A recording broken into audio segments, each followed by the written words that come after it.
Hola, ¿qué tal? Buenas noches.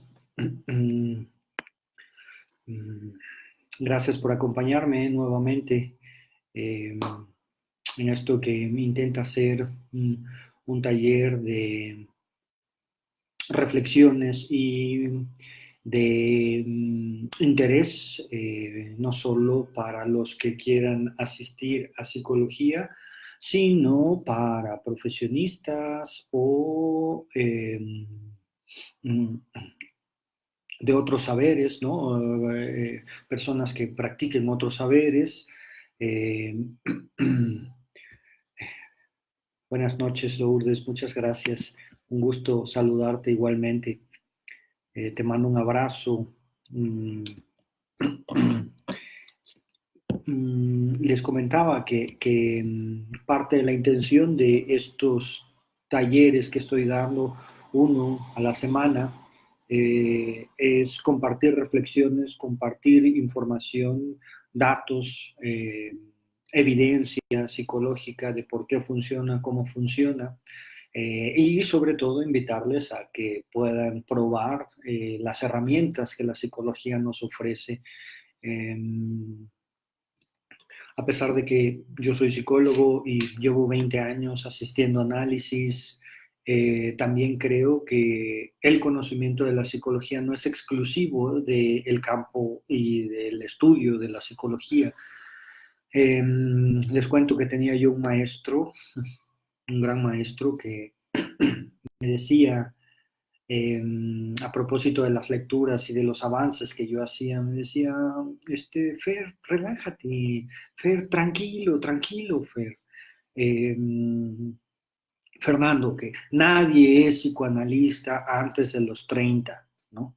Y eso básicamente era un balde de agua fría para mí porque yo asumía que entendía muchas de las cosas que los autores, los libros, las técnicas, los métodos nos mostraban. Y no es que no las entendiera, sino que a lo que se refería mi maestro era puntualmente a que ser psicoanalista es un tema de vida, es un tema de pasar por experiencias. Uh-huh. Es muy claro, por ejemplo, estar hablando con alguien acerca de un tema específico y tú lanzas cierta información y alguien te puede decir, ah, sí, sí, sí, sí, sí, entiendo, pero sabes, tú te das cuenta que no te está siguiendo, que no sabe de lo que estás hablando, haces ciertas referencias y no te siguen en la información, ¿ok? Creo que ese es uno de los indicadores más puntuales, sobre todo en mi propia experiencia, con respecto a el saber de la vida. Uh-huh.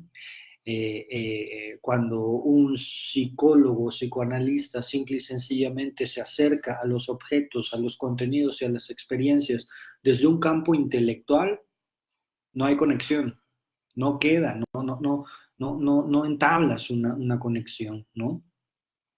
Lo mismo pasa hacia el otro lado. Uh-huh. Ese es el tema del día de hoy que quiero platicar.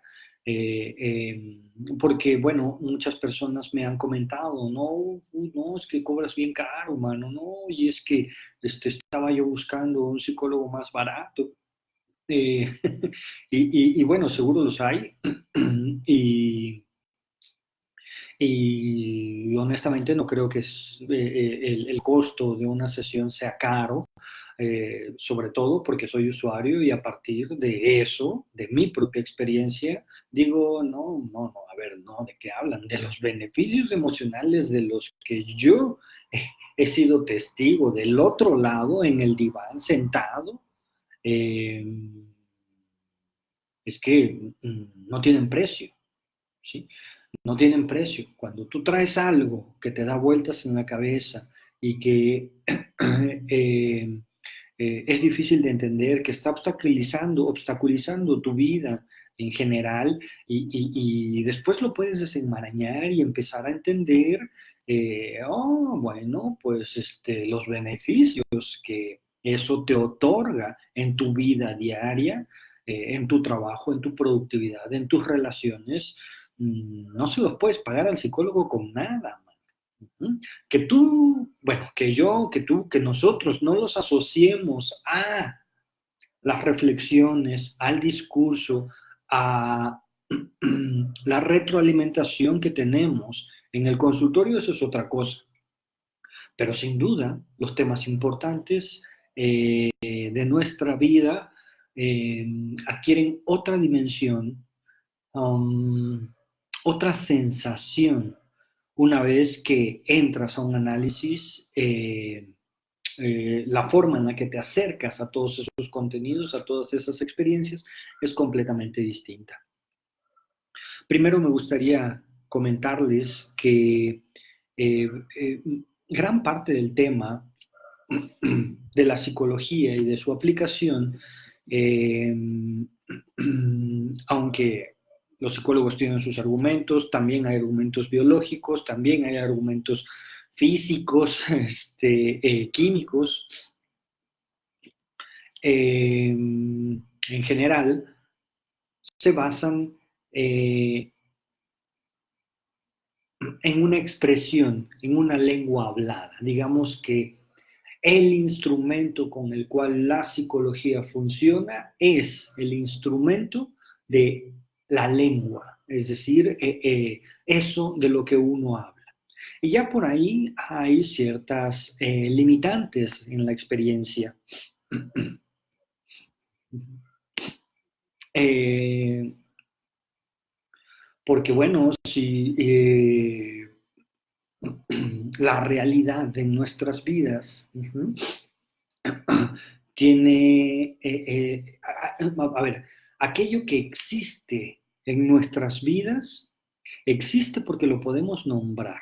Si no lo podemos nombrar, la cosa es un poco más compleja. Ujú. Entonces, elaborar los discursos, ¿sí? Que requerimos para poder nombrar y para que las cosas cobren la dimensión correcta en nuestras vidas, bueno, pues eso requiere de un esfuerzo, ¿sí? Y de un querer comunicarlo, ¿no? De un querer ver el efecto que tiene en el otro eso de lo que yo estoy hablando. Ujú.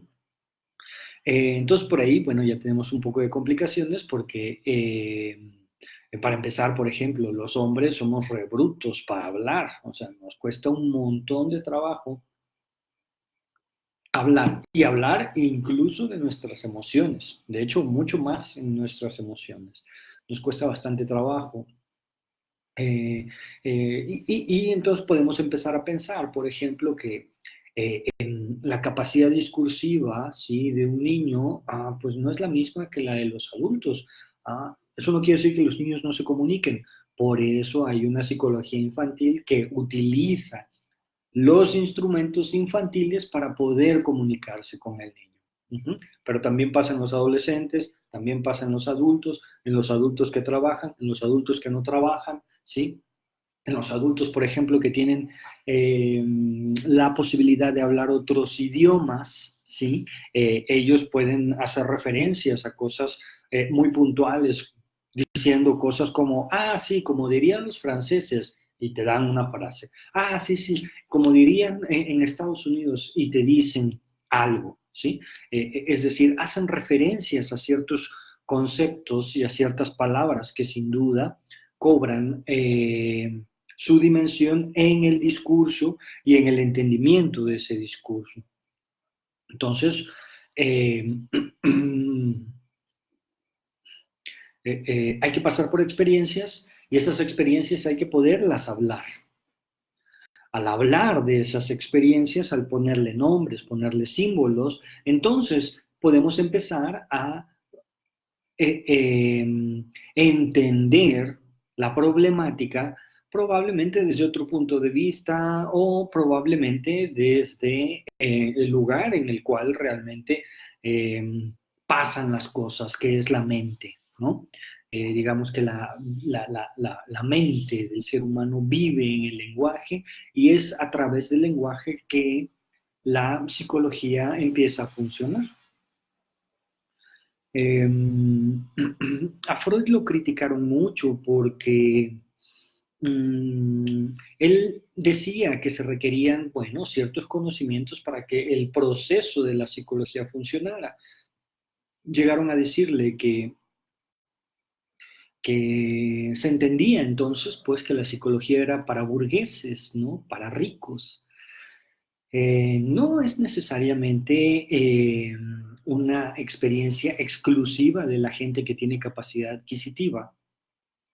Sin embargo, sí de quienes de alguna manera hemos querido cultivar nuestra mente leyendo, escribiendo y escuchando a otros seres hablar. Ujú. Eh, Esto es muy importante porque no tiene que ver con la burguesía en sí misma, ¿sí? Eh, yo me pasé mi vida secundaria, sí, secundaria, preparatoria, universidad, maestría, becado. Uh-huh. No es que tuviera dinero. Uh-huh. Lo que pasa es que me gustaba estudiar.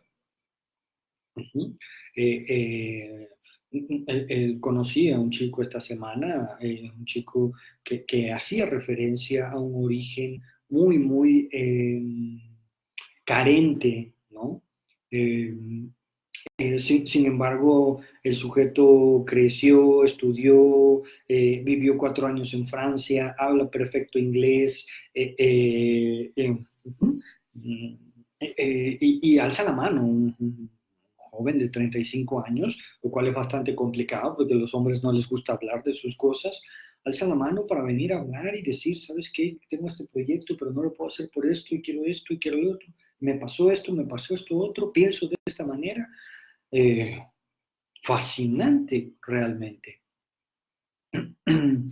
Eh, no tiene que ver simple y sencillamente el ejercicio de representar en palabras las realidades, las emociones, los pensamientos, solo con algo burgués, con algo de ricos.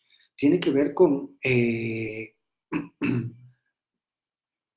propiamente la interacción entre nuestra capacidad intelectual, emocional y la realidad, ¿sí? Eh, y bueno, entonces ahí ya empezamos a plantear ciertas condiciones para que la terapia funcione. Uh-huh. Tienes que tener este gusto, ¿no? Eh, eh, Esa curiosidad por saber, ¿no? Y esta capacidad de cuestionarte si lo que estás pensando, lo que estás viviendo y lo que estás diciendo tienen una relación y si son ciertos además, si estamos en lo correcto de ello. Entonces, eh, me gustaría también mencionar que los griegos hacían referencia al privilegio de pensar. Eh, eh, Decían cosas como que para la gente que está metida en la cotidianidad, metida en la presión de satisfacer sus necesidades básicas, metida en el trabajo constante una y otra vez, ¿saben? Esta experiencia de vida rutinaria, decían los griegos, bueno, pues para ellos está la familia, para ellos está la comunidad, para ellos está la religión y para ellos está, si hubiese existido el fútbol en el tiempo de los griegos, seguro hubiesen dicho, para ellos está lo del fútbol. Uh-huh. ¿Qué pasa cuando tú llegas a una masa, a una comunidad y entonces te unes en esa sincronía hacia algo más? Bueno, lo que sucede es que dejas de pensar en ti, te conviertes en la masa en sí misma, ¿sí? Y cuando uno deja de pensar en sí mismo, entonces ah, hay una liberación de estrés. Por cierto, y como paréntesis, yo creo puntualmente que uno de los objetivos profundos del tratamiento terapéutico tiene que ver con la oportunidad que podríamos llegar a tener para dejar de ser quienes somos, ¿sí? Es decir, acabar con el ego, eliminar al ego.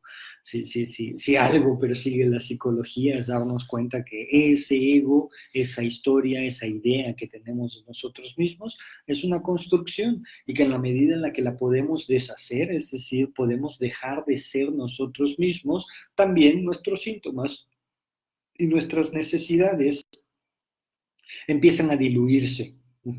Cuando podemos ser otra persona.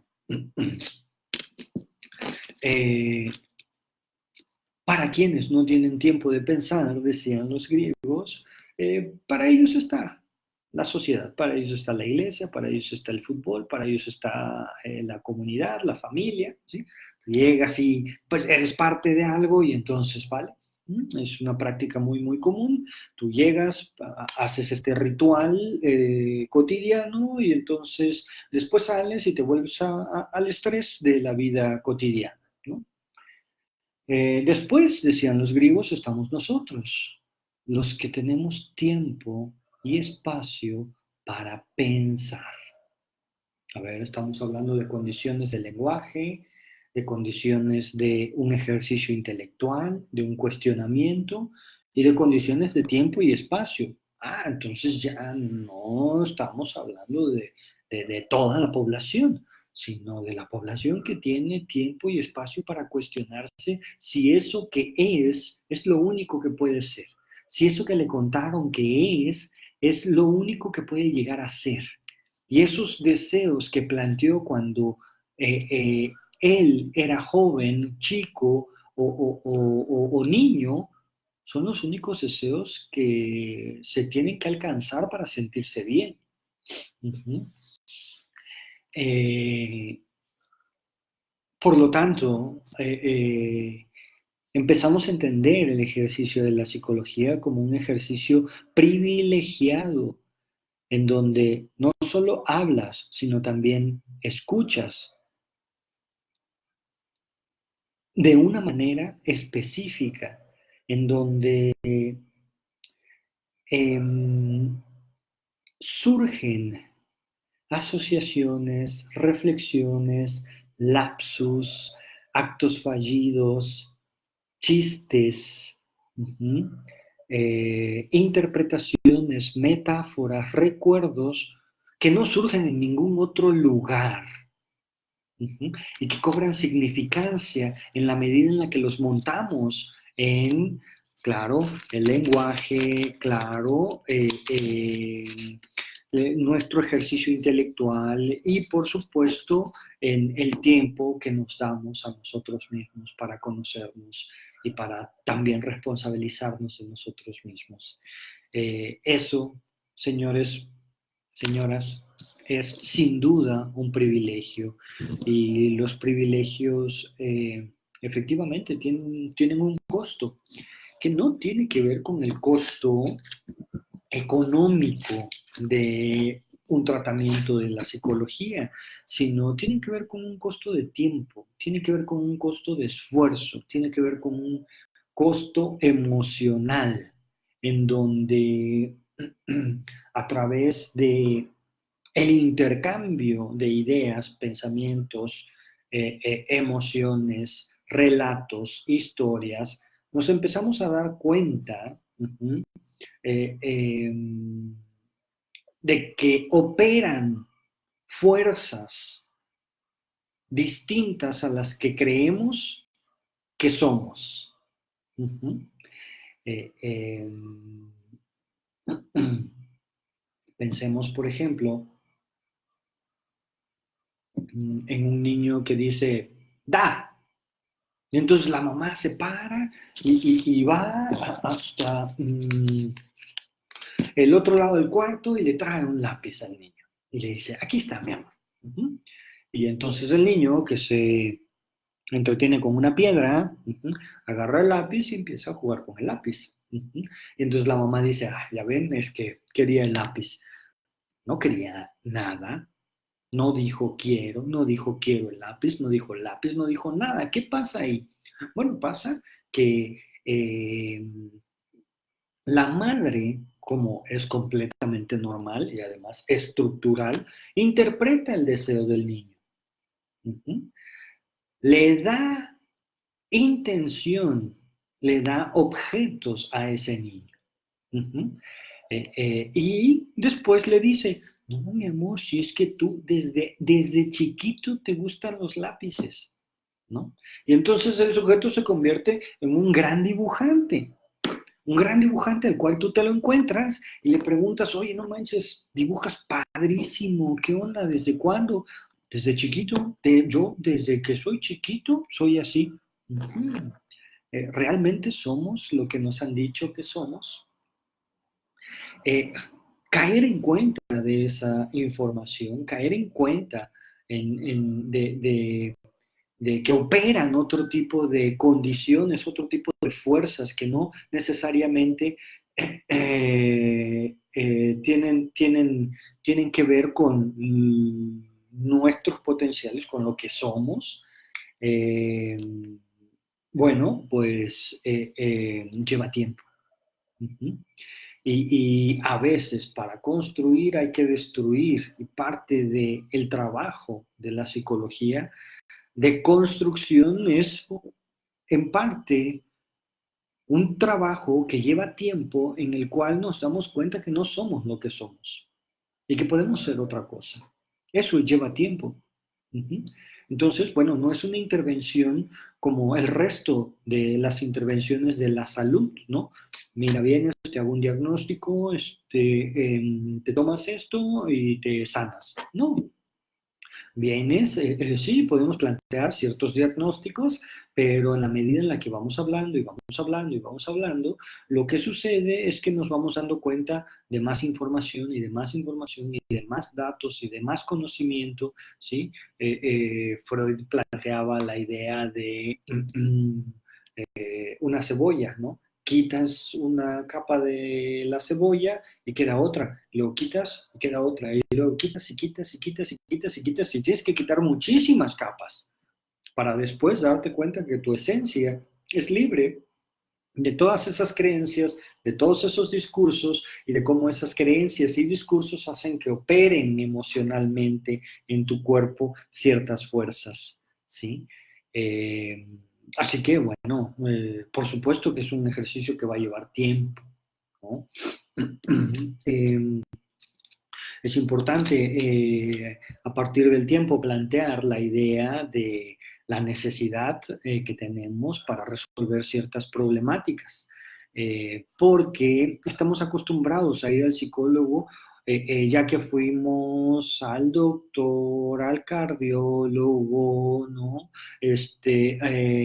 Al brujo, ya que le dijimos a nuestros amigos, ya que hablamos con todo, ya no sabemos qué otra cosa hacer, entonces vamos con el psicólogo, ¿sí? Pero ya cuando llegamos con el psicólogo, lo que sucede es que ya estamos en una situación complicadísima, ya no hay nada que orientar, hay que resolver ciertas cosas. Y esos son los dos tipos de intervención en la psicología.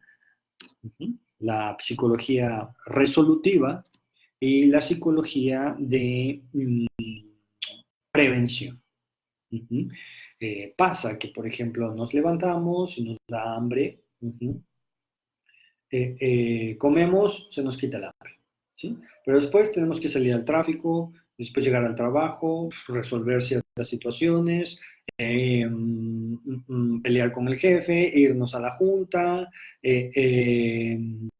pelear con los clientes, ¿no? Llega la hora de la comida, comemos y ¡pum! Otra vez, ¿sí? Pero después tenemos que regresar al trabajo, y nos queda tarea, y tenemos que ir a la clase de esto y a lo otro, y ¡bum! ¿Vale?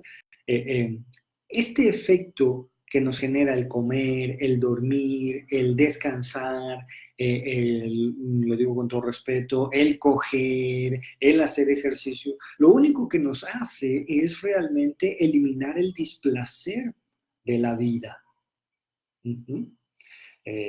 A esto súmenle cuestiones mucho más complicadas como ciertos traumas, como ciertas experiencias, eh, eh,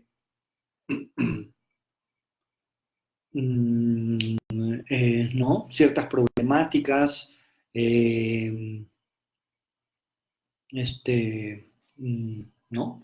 Eh,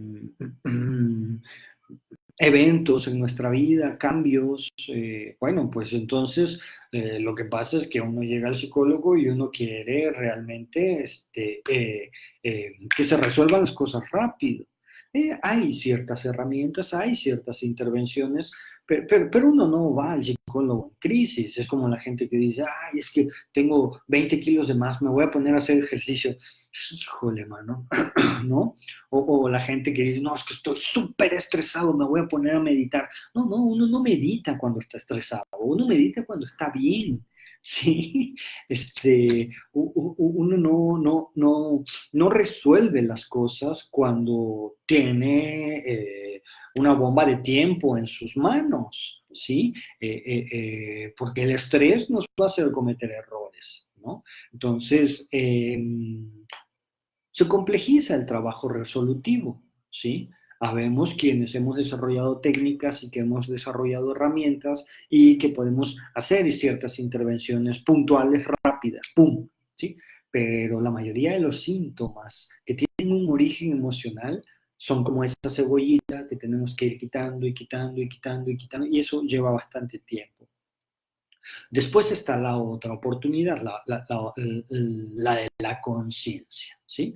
Para que un ejercicio de psicología sea considerado, ¿sí? Se requiere un sentido de urgencia, ¿sí? Una crisis o conciencia. Uh-huh. Es decir, aquellos que vamos al psicólogo no porque nos sintamos mal, no porque tengamos algún problema, sino porque hemos reconocido en el ejercicio de verbalizar nuestros pensamientos, ideas, reacciones, sueños, recuerdos, un beneficio de autoconocimiento que nos permite ir barriendo lo que no queremos y desarrollar una nueva experiencia de nuestras vidas. Ese es el ejercicio preventivo, ¿sí? Como yo les he dicho desde el principio, yo llevo 20 años yendo a análisis todos los viernes, 1 de la tarde, ahí estoy. ¿Tienes algún problema, Fernando? No, no tengo ningún problema, pero les digo algo, me encanta escucharme, me encanta reconocerme, me encanta verme, porque en la medida en la que me conozco, tengo la oportunidad real de conocer a los demás. En la medida en la que me conozco, tengo la oportunidad de dudar de mí mismo, de quedarme callado, de no andar pensando de manera incorrecta, ¿sí? Acerca de la realidad que está pasando a mi alrededor. Ahí hay un gran trabajo también y que tiene que ver con la conciencia de que somos seres humanos biológicamente predeterminados y este ejercicio que tiene que ver con hablar, comunicar, saben, entrar en contacto, tiene esa predeterminación biológica y de hecho nos hace evolucionar. Uh-huh. Eh, entonces, bueno, como ven, hay una diferencia grandísima entre ir al psicólogo en una situación crítica e ir al psicólogo porque quieres estar mejor.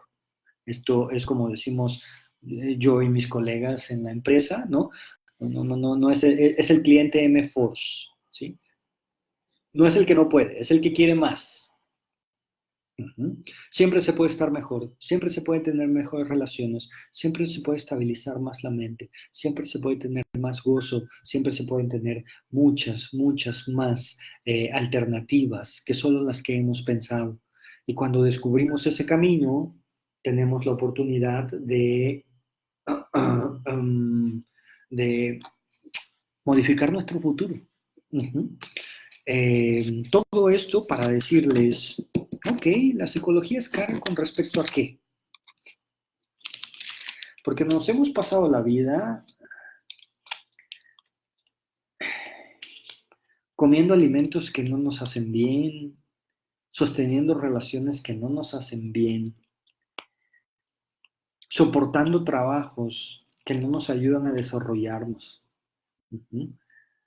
siendo parte de sociedades que puntualmente no nos acercan a la verdad.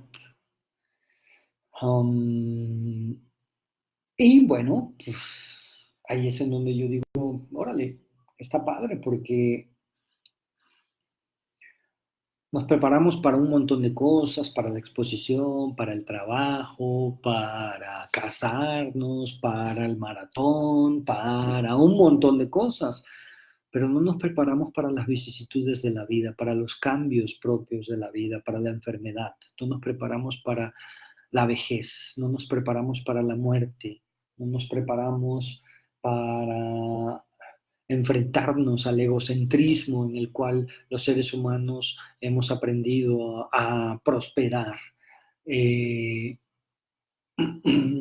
y tarde o temprano la vida nos va a llevar a eso. Uh -huh. Mm, mm,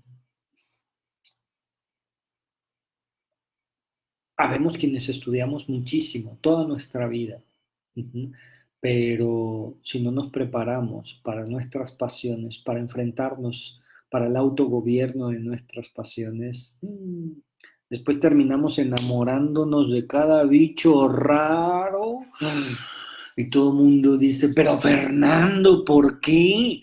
Ah, uh-huh. Tú según estabas muy preparado, ¿no? Eh, Termino con una frase de Freud que, como ven, soy un gran admirador de él.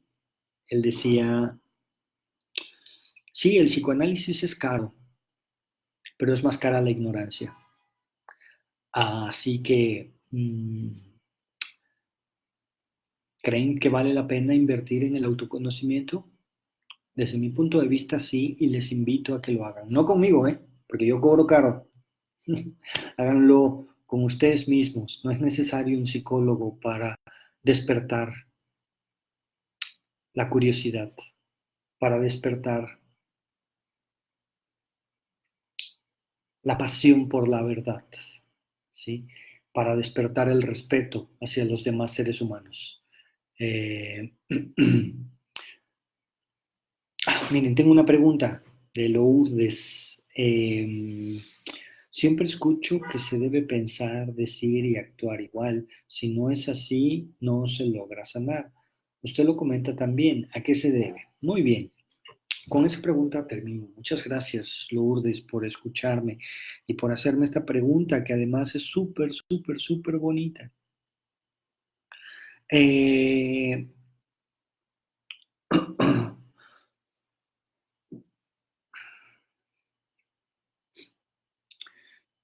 hay tres registros psíquicos, ¿sí? Uno, el real, ¿sí? Que tiene que ver con los objetos que están allá afuera de nuestra percepción, afuera de nuestro cuerpo. Uh-huh.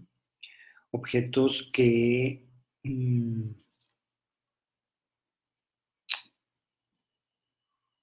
están ahí afuera, ¿sí? Vamos a poner de ejemplo un lápiz, ¿ok? Un lapicero. El segundo registro es el registro imaginario, es decir, la imagen, la idea,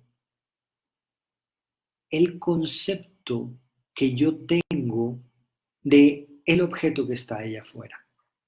Uh-huh. Por último está el registro simbólico, es decir, para que el objeto que está ahí afuera y el objeto que está aquí adentro, que es el objeto imaginario, y el objeto de afuera, el objeto real, coincidan, hay que nombrarlo, hay que decirlo, hay que ponerle nombre a ese objeto. ¿De acuerdo? La sincronía entre lo que imaginamos, decimos y pasa es fundamental para que tengamos una experiencia estable de la realidad. Eh, entonces, ponía el ejemplo el lapicero, pero este lapicero, por ejemplo, para un niño es un avión. Para una jovencita es un pasador, ¿sí? Para un delincuente es un arma. ¡Pum! Ujú. Para un escritor es la vida. Ujú. Es decir, todos los objetos adquieren la naturaleza de la mente que los observa y por lo tanto interactúan de manera distinta con esos objetos. Esto cobra relevancia eh, em, porque cuando hay sincronía entre lo que pensamos, decimos y hacemos, tenemos una experiencia estable de la realidad. Ujú. Si no hacemos lo que decimos y no decimos lo que pensamos, uh-huh, vamos por ahí chocando con objetos, vamos chocando con personas, vamos chocando todo el tiempo con realidades, ¿sí? Con discursos.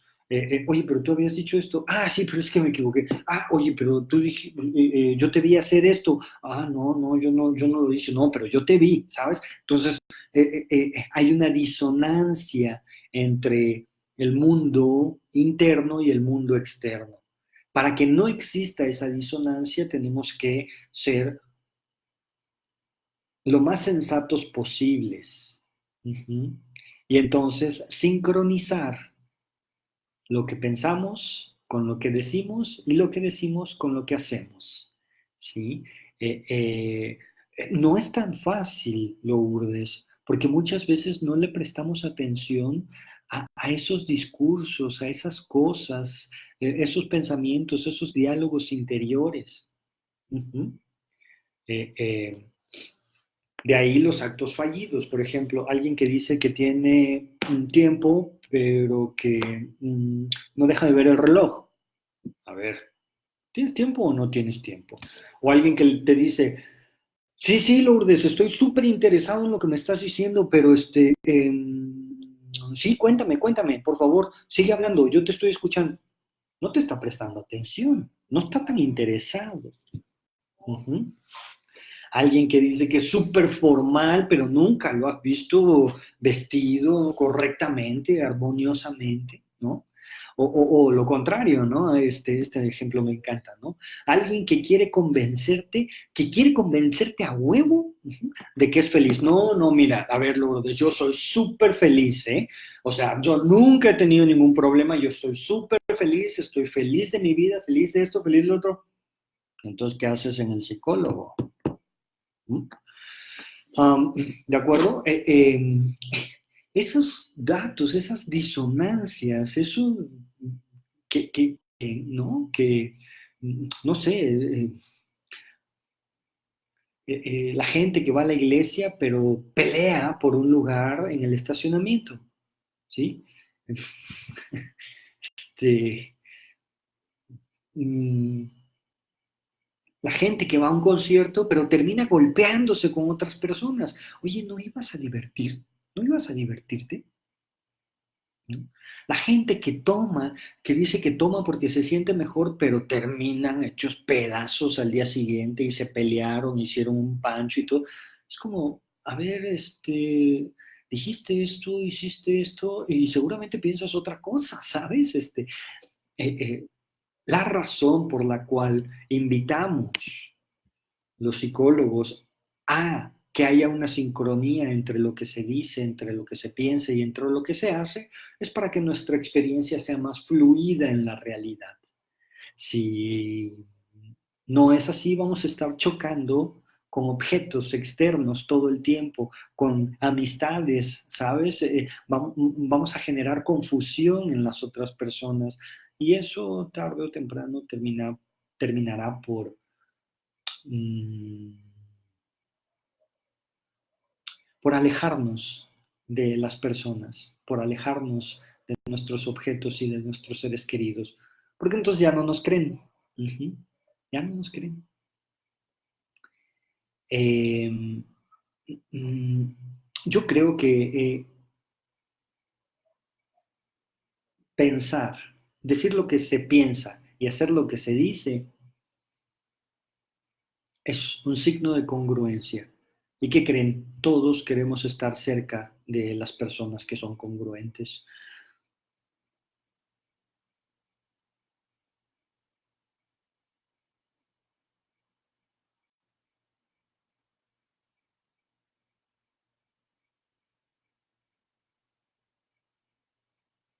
Claro, entiendo.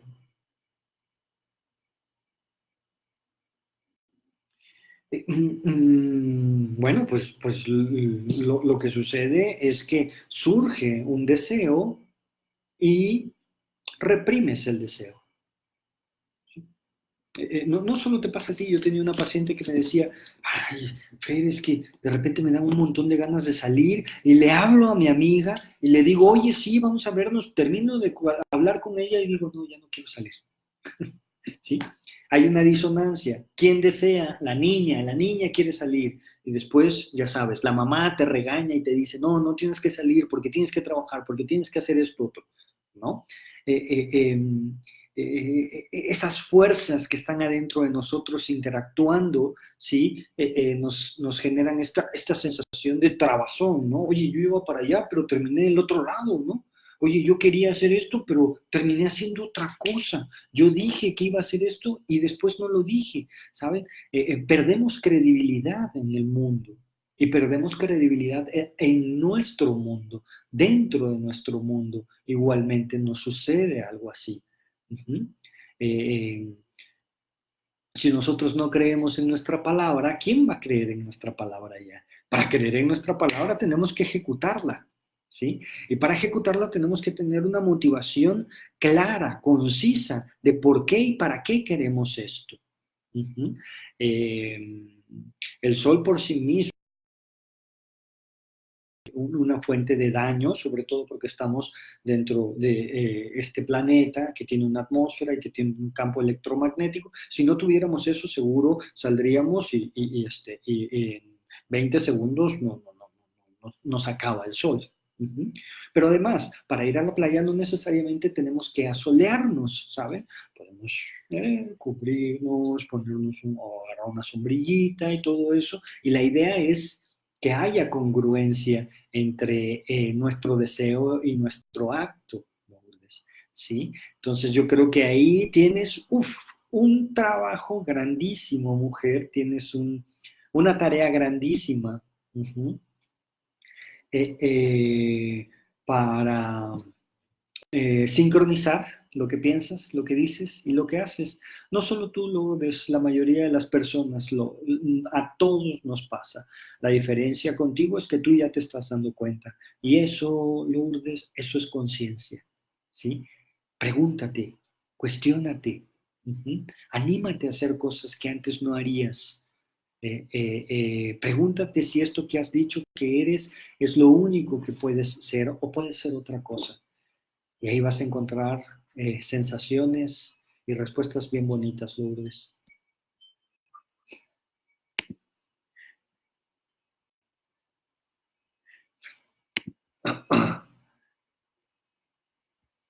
Exactamente, pues ya no te desinfles. Esto, tu salud solo depende de ti. Solo depende de ti. Abrázate, quiérete, háblate y anima a tu niña interior a que conecte con la mujer que el día de hoy eres, Lourdes. Mm, muchas gracias por tus preguntas, Lourdes. Gracias por compartirnoslas. Y bueno, aquí voy a estar el siguiente jueves hablándoles de un tema en particular. Lourdes, si consideras que hay algo en particular de lo que te gustaría que platicara, con muchísimo gusto, Lourdes, lo hago la investigación pertinente y hablamos de ello. Igual para todos los que han visto los videos, por favor, con toda confianza, manden un mensajito y podemos hablar de algún tema. Eh, Les dejo un abrazo de congruencia. Muchas gracias.